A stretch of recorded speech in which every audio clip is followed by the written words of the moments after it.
Bismillahirrahmanirrahim yang kita hormati bersama Ketua BIS Grup Islam Sunnah Ustaz Abu Rashid Hafidhullah Ta'ala, para pengurus BIS dan para tamu undangan yang hadir, dan ucapkan Assalamualaikum warahmatullahi wabarakatuh. Alhamdulillah alladzi bini'matihi tatimmus shalihat.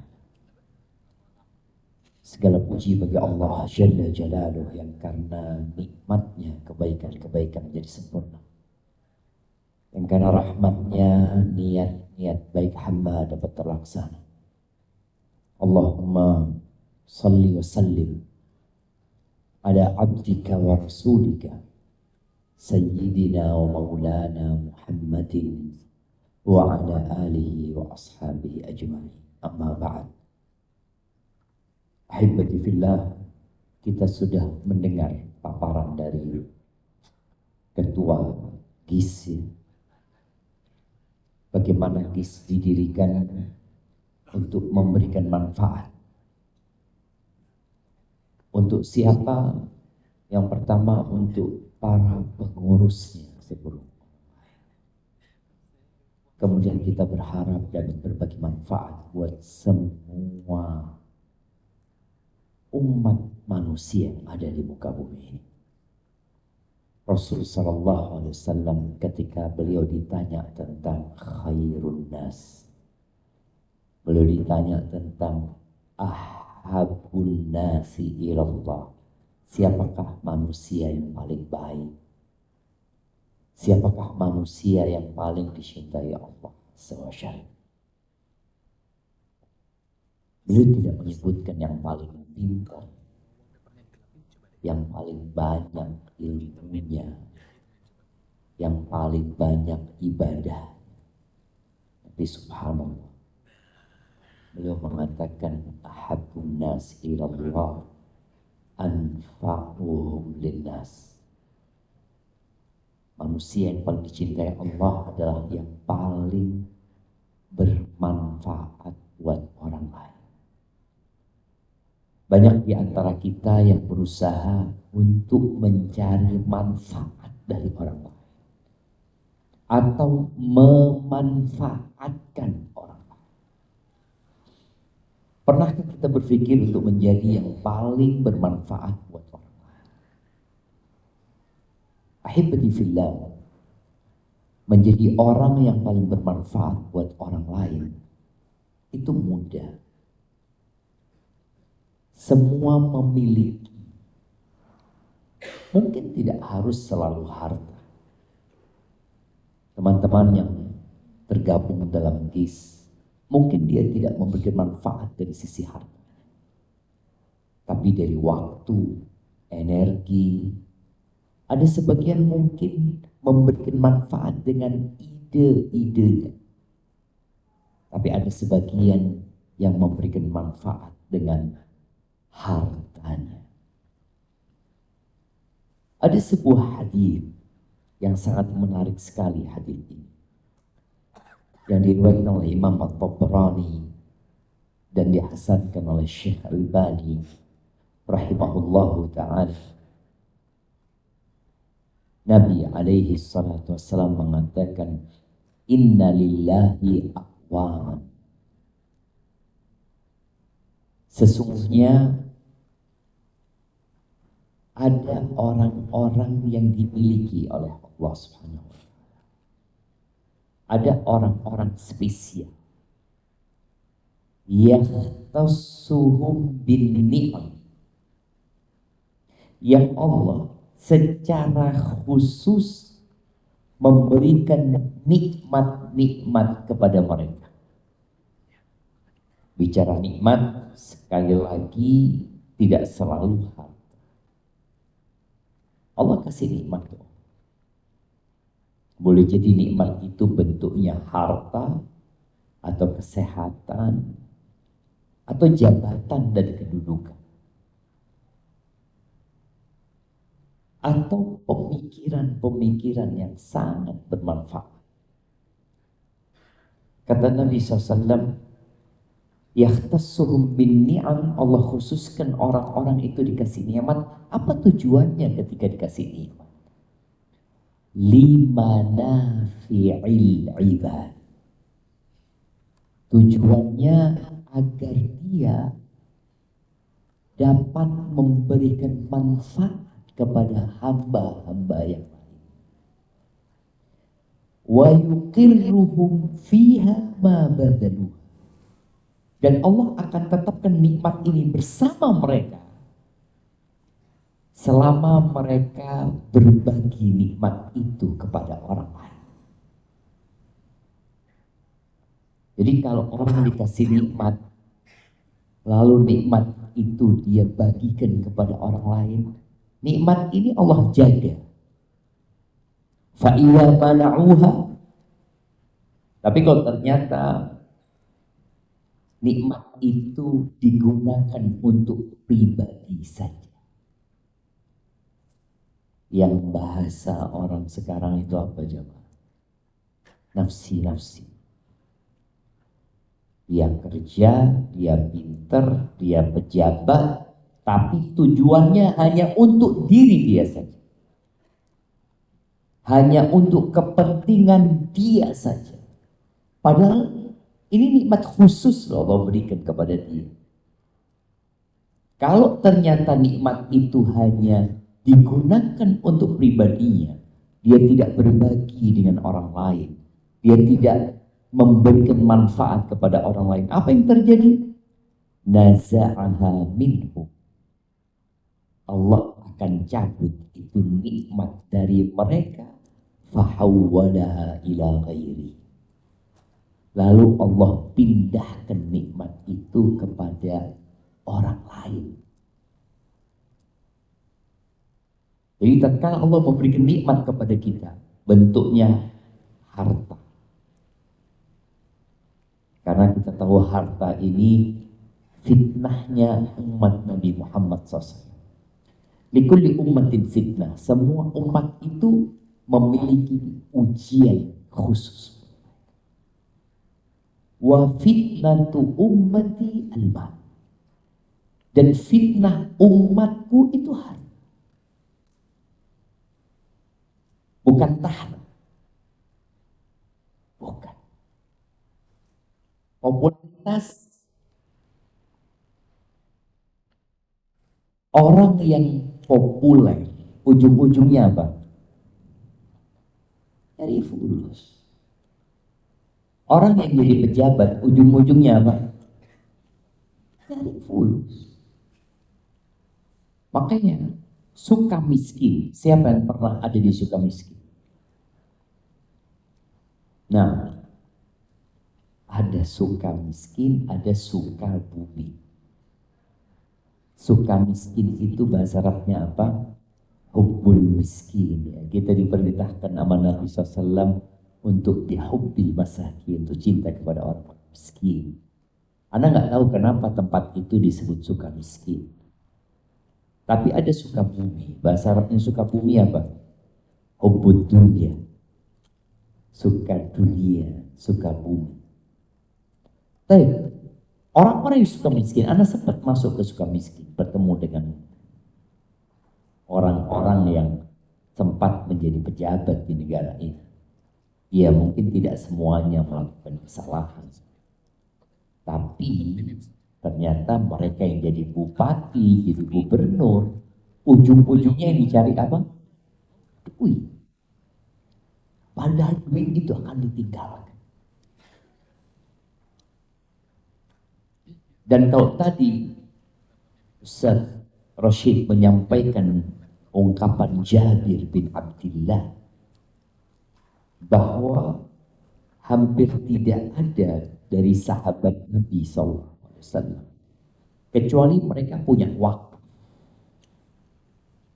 mereka punya sedekah yang kalau mati manfaatnya tetap. Beda dengan memberi makan. Kalau kita kasih makan sama orang, mungkin ada sebagian ustadz yang menyampaikan, kalau kita ngasih makan orang itu, pahalanya juga mengalir. Karena akan jadi daging, akan jadi darah, seperti itu. Jadi setiap dia sholat pun kita akan dapat pahala. Seperti itu. Enggak, itu bedanya memang. Ada sedekah yang sekali pakai selesai. Sedekah kita sepiring nasi, ini sedekah kita, dimakan habis. Tapi ada yang sedekah jari, sama-sama sedekah, tapi jari yang dikenal dengan wakaf. Yang orang itu mati tetap dia akan mendapatkan manfaat. Jadi status harta yang diberikan itu kalau wakaf itu nggak hilang. Tanah diwakafkan nggak hilang dan tidak dimiliki oleh nadir wakaf. Karena wakaf itu diserahkan kepada Allah Azza wa Jalla. Pemilik wakaf itu siapa? Allah. Tapi kalau kita sodakoh tanah sama saudara, pemiliknya siapa? Ya orang itu. Kita sodakoh mobil kepada saudara kita. Mobil milik siapa?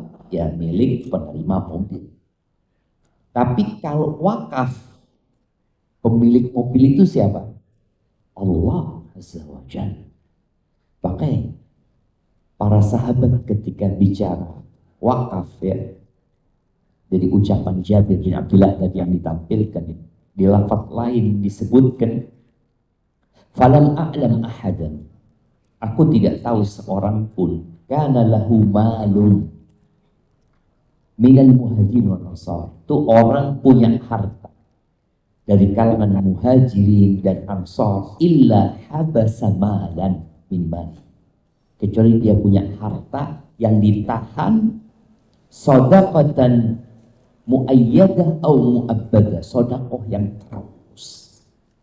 La tushtara, nggak bisa diperjualbelikan. Wala tuhab, tidak bisa dihibahkan. Wala turah, tidak bisa diwariskan. Dan nanti mungkin Ustaz Musyaffa akan menjelaskan tentang hukum-hukum yang berkaitan dengan wakaf ini.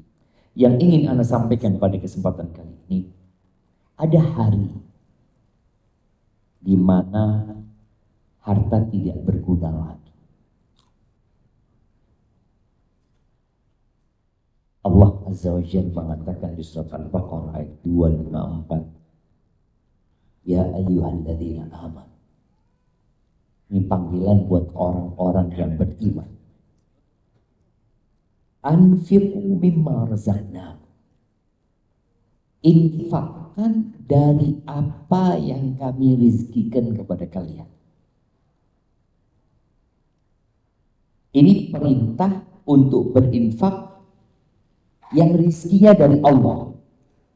Kalau rizkinya bukan dari Allah, jangan diinfak. Jadi kalau jamaah merasa enggak, ini rizki karena anak kerja keras, nggak usah diinfak. Yang rizkinya dari Allah. Apakah ada di muka bumi ini yang rizkinya bukan dari Allah? Ada. Semuanya dari Allah. Min qabli an ya'tiya yawmun. Sebelum datang suatu hari, la bai'un fi, tidak ada jual beli. Anda mau tanya sama jamaah, harta itu kapan bermanfaat? Kapan harta kita bermanfaat? Kalau di ATM bermanfaat enggak? Di brankas bermanfaat enggak? Punya emas 2 ton bermanfaat enggak? Sama. Kapan dia bermanfaat? Uang itu bermanfaat kalau dikeluarkan.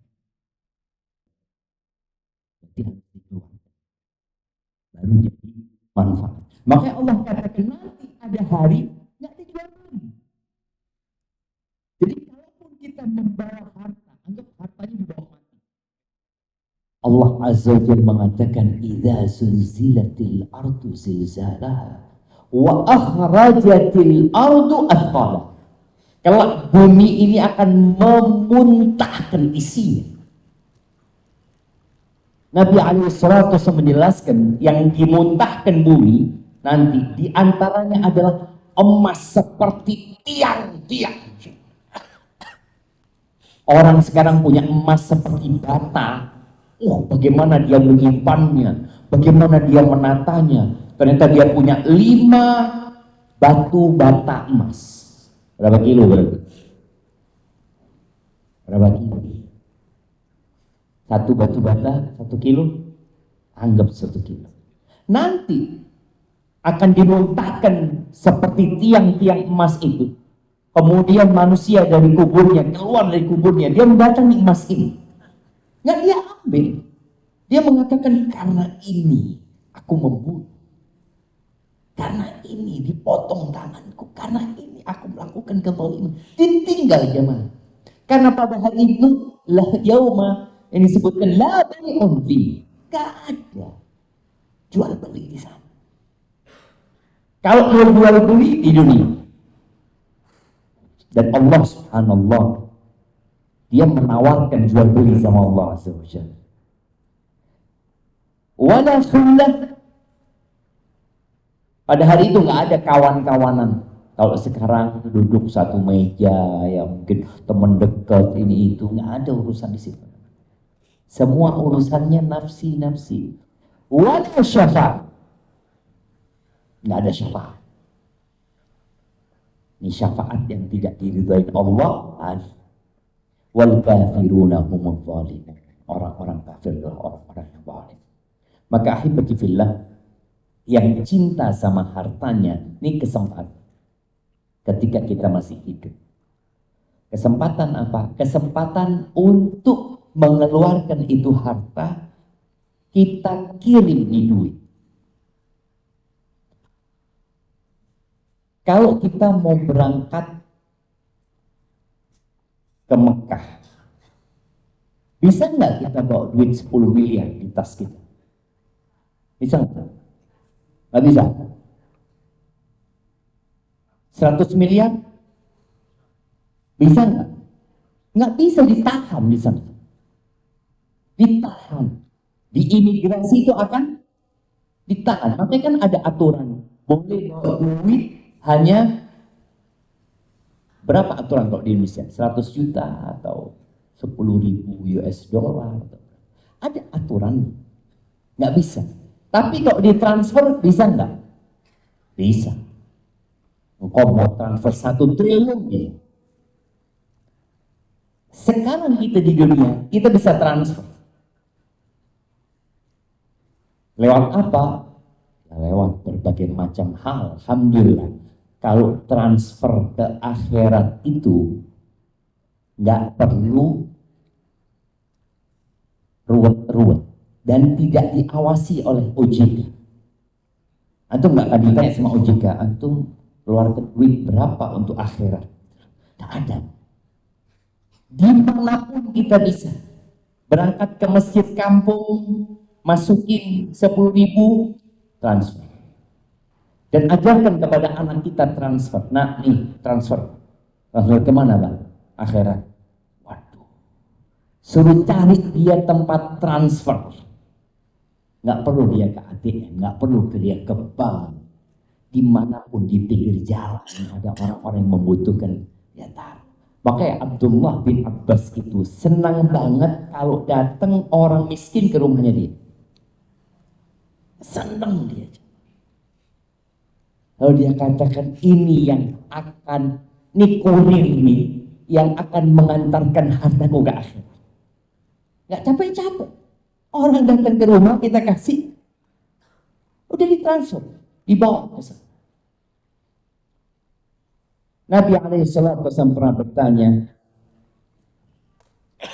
ayyukum malu ghairihi habbu ilaihi min nafsi.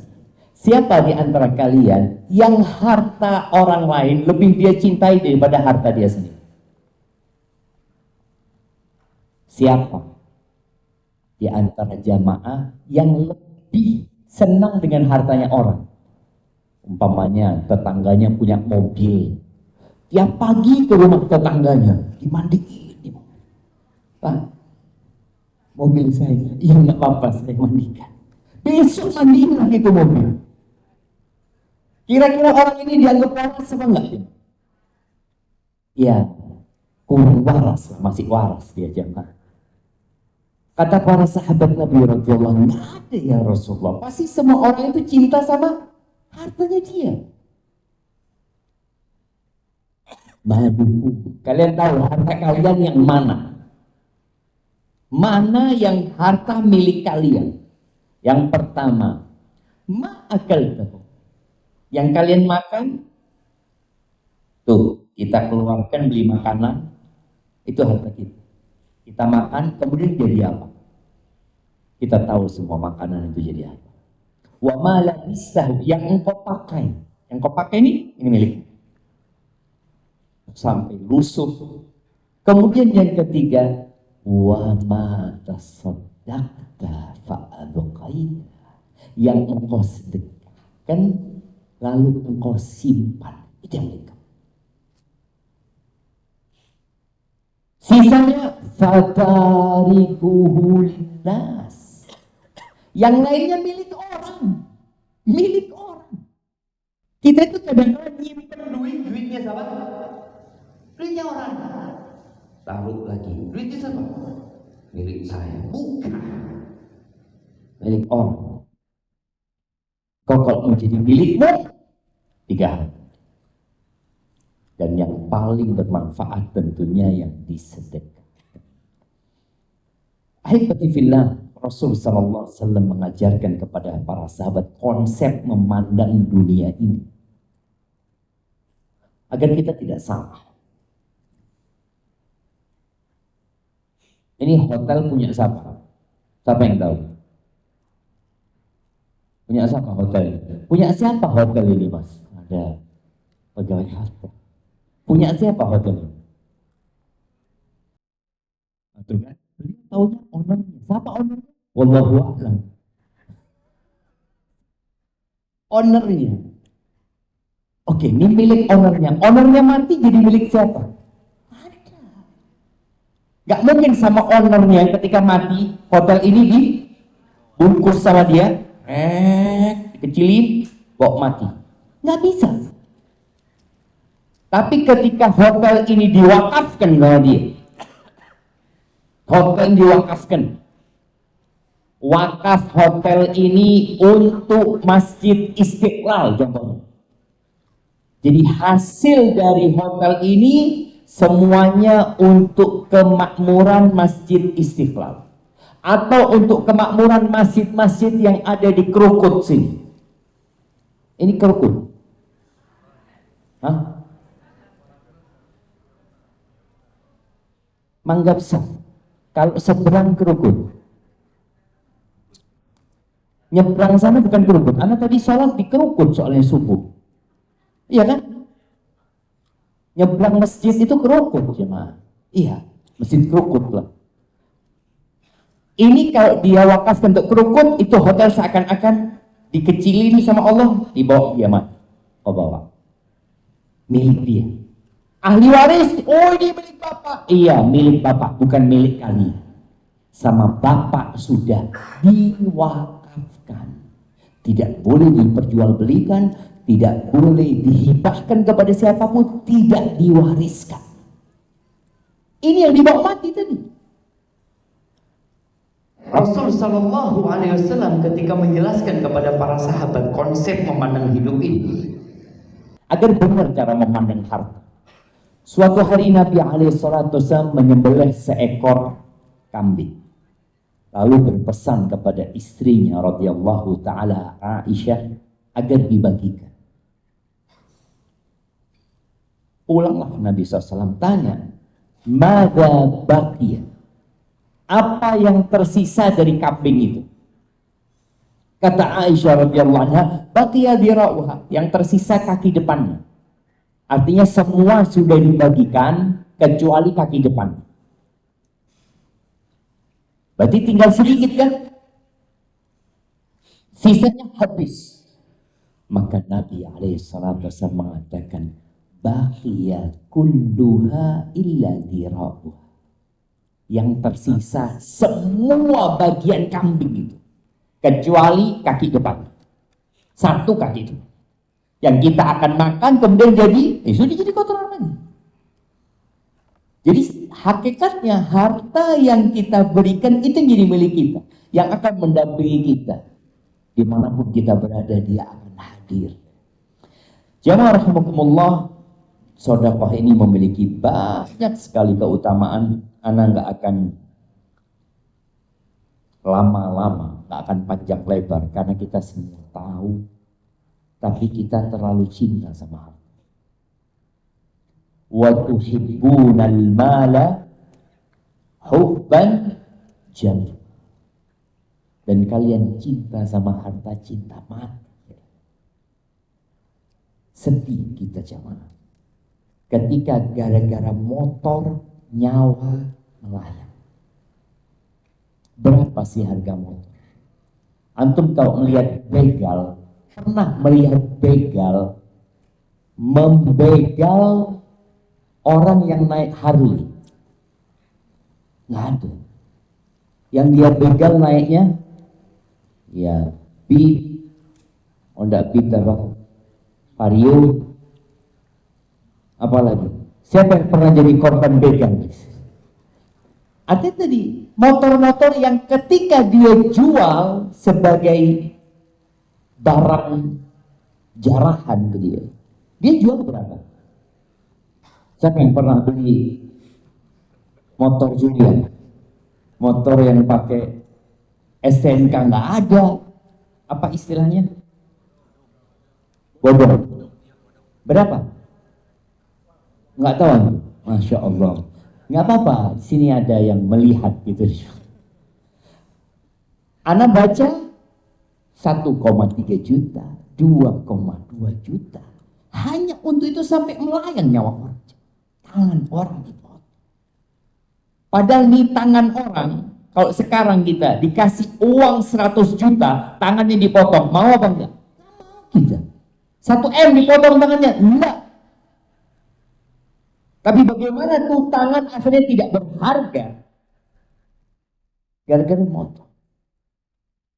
Itulah karena orang terlalu cinta sama dunia, padahal dunia akan ditinggalkan. Maka hibbillah bicara sedekah, dan harapan kita itu kalau punya sedekah tadi yang sampai mati kita bawa dengan sedekah yang lainnya. Sedekah produktif kadangkala kurang diminati. Masjid Nabawi, Masjidil Haram itu memiliki banyak wakaf, tapi wakafnya bukan masjid lagi. Masjidnya sudah ada. Gak mungkin mereka bangun lagi, sudah masjid itu sudah ada. Maka mereka memberikan wakaf dengan usaha-usaha. Ada yang kebun kurma, ada yang toko, ada yang usaha. Hasilnya ada yang khusus tukang sapu masjid. Jadi hasilnya itu hanya untuk tukang sapu masjid. Karena imam masjid sudah ada wakafnya. Wakaf khusus imam masjid. Jemaah haji Indonesia yang dari Aceh sampai hari ini, ketika mereka haji, mereka mendapatkan uang sasan dari wakaf yang dibuat oleh orang Aceh dulu.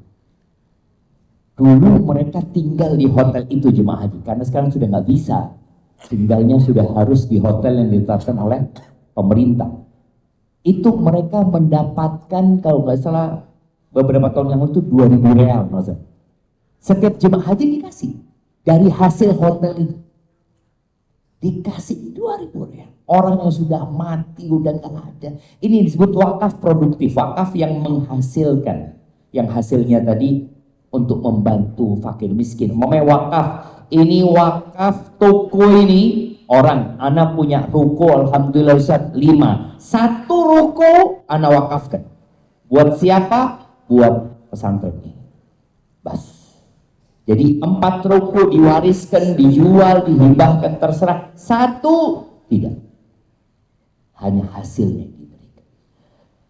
Ya, bicara sedekah itu memadamkan amarah Allah Azza wa Jalla. Kita ini berdosa. Dengan kita bersedekah, kata Nabi sallallahu alaihi wasallam, inna sadaqata sirri, sedekah sembunyi-sembunyi itu tudfi'u ghadabar, memadamkan amarah Allah Azza wa Jalla. Yang punya banyak dosa, dan kita semua adalah pendosa, banyakin sedekah tanpa istri tahu, tanpa ada orang. Sekarang ini alhamdulillah dengan adanya transfer tanpa konfirmasi, itu membuat kita jadi tenang. Tapi takut nggak nyampe, Ustaz. Oh ya, konfirmasi.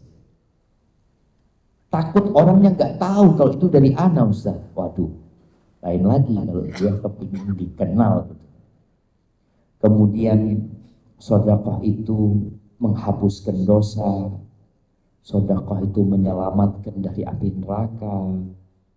Ketika kita dibangkitkan pada hari kiamat dan mentari akan mendekat, semua orang itu fi dhilli sedekah, akan berada di bawah naungan sedekahnya.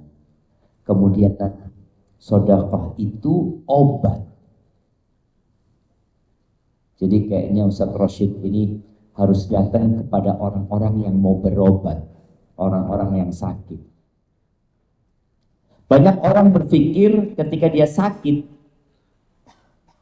dia harus ke rumah sakit. Ketika rumah sakit Jakarta tidak mampu menangani, Malaysia.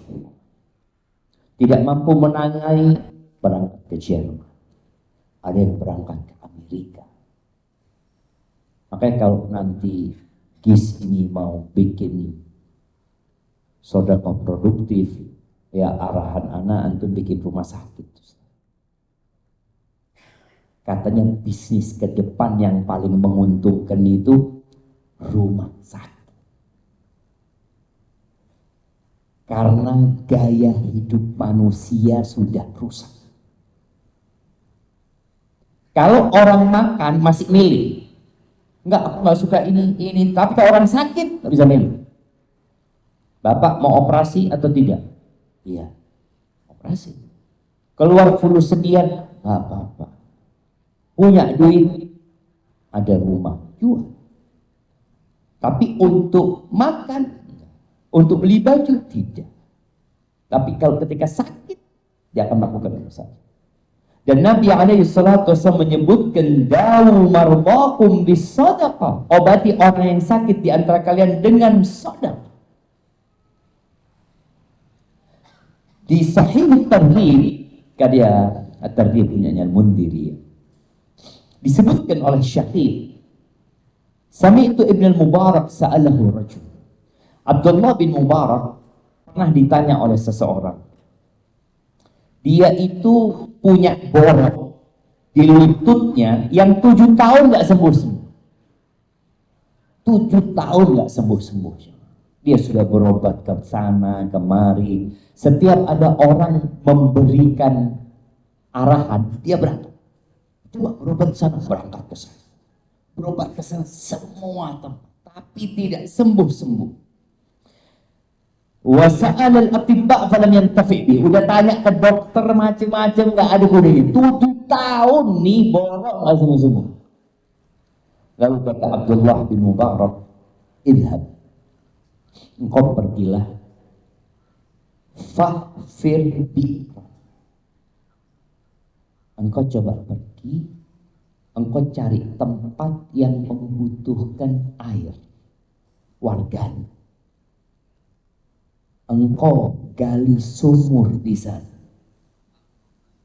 fa inni arju ayyambu'a hunaka 'ainun, aku berharap di tempat itu ada mata air yang bersumber, wa yumsik angkat, kemudian dia akan menahan darah nggak keluar lagi dari lutut.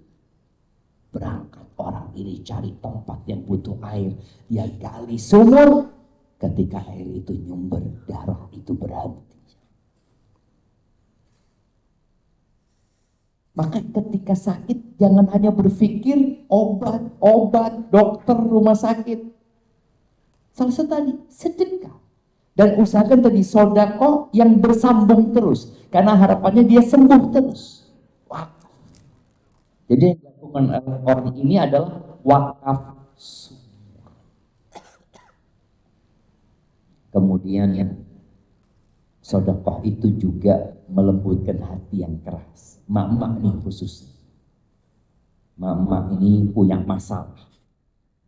Makanya Nabi SAW secara khusus mengatakan kepada wanita-wanita sahabat, ya ma'syaran nisa tasaddaq wa akthirna minal istighfar. Wahai para wanita, kalian sedekah dan berbanyak istighfar. Aku melihat kebanyakan kalian di neraka.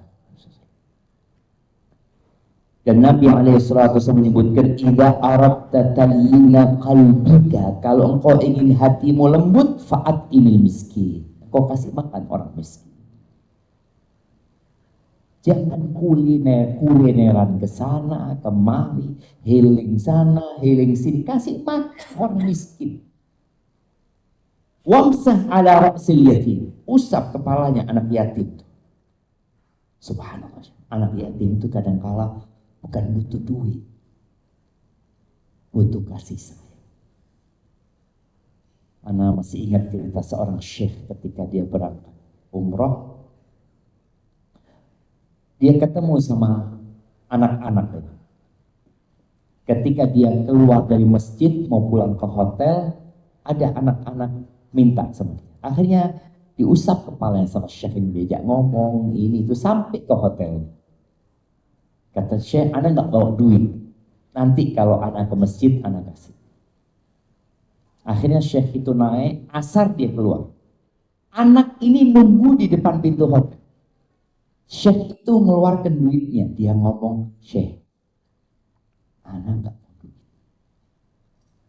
Ana kepingin diusap kepala. Sudah lama nggak ada yang usap kepala. Nggak ada bapak yang bisa digendong untuk anak diusap juga. Jadi jangan berpikir kadang-kadang anak yatim itu butuh fulus aja. Ada anak yatim yang kaya raya. Ada anak yatim yang bapaknya mati meninggalkan harta banyak, tapi dia butuh kasih sayang. Masih banyak yang lainnya. Sedekah itu juga tolak bala. Mungkin itu yang dapat Anda sampaikan ya maaf. Semoga bermanfaat buat kita semua. Karena Anda sudah ada acara selanjutnya, nanti akan digantikan sama teman-teman dan ada syafa. Anda ucapkan jazakumullah khairan buat semua yang hadir pada kesempatan kali ini. Subhanakallahumma bihamdika asyhadu an la ilaha illa anta astaghfiruka wa atubu ilaik.